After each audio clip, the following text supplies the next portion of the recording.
નમસ્કાર દર્શક મિત્રો, આપ જોઈ રહ્યા છો ગુજરાત 20 ન્યૂઝ। હવે જોઈએ અગત્યના સમાચાર। ધોળકામાં તાસદ ચોકડી પાસે ડમ્પર ચાલક બાઇક સવારને કચડી નાખી નાસી છૂટ્યો। નંબર પ્લેટ વગર બેફામ દોડતા ડમ્પરોને છૂટો દોર કેમ?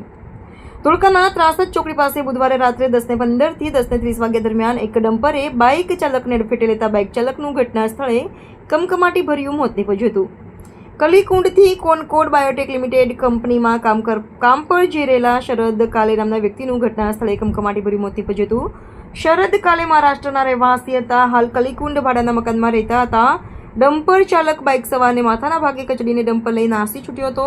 ત્યારબાદ ઘટના સ્થળેથી અંદાજે 10 કિલોમીટર દૂર રોડની સાઇડ પર ડમ્પર ઉતારી ડમ્પર મૂકીને નાસી છૂટ્યો હતો। ડમ્પરની આગળ પાછળની નંબર પ્લેટ પણ ન હતી। અકસ્માતના પગલે ઘટના સ્થળે લોકોના ટોળા ઉમટી પડ્યા હતા।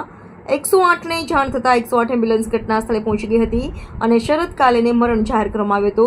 ધોળકા ટાઉન પોલીસને પણ આ ઘટનાની જાણ થતાં પોલીસ પણ ઘટના સ્થળે આવી ગઈ હતી અને રોડ પર થયેલા ટ્રાફિકને ક્લિયર કરાવ્યું હતું।